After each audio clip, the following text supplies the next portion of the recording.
ہمارے والد صاحب رحمۃ اللہ علیہ تھے، قرآن پاک کے بڑے پکے حافظ تھے۔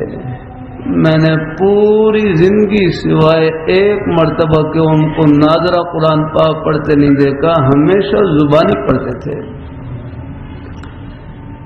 قرآن پاک کی تلاوت بہت کرتے ہیں۔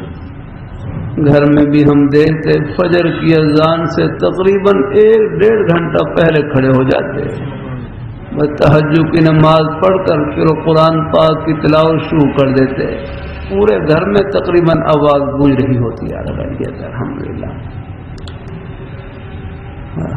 گھروں میں قرآن پاک کی تلاوت کی جائے یار، کہاں کوشش کیا کریں گھروں کو آگے نہیں، بس اب یہ رنگ برنگی چیزیں بہت ساری آ گئی ہیں، ان سے ذرا احتیاط کیا کریں۔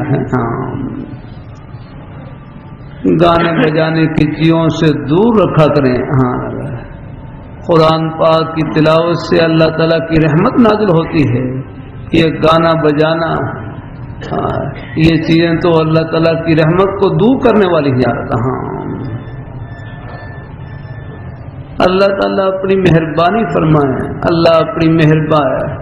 یہ طلباء سے بھی عرض کرتا رہتا ہوں، اس زمانے کا مجاہدہ کھانے پینے کا نہیں، اس زمانے کا مجاہدہ گناہ سے بچنے کا ہے یار۔ کہاں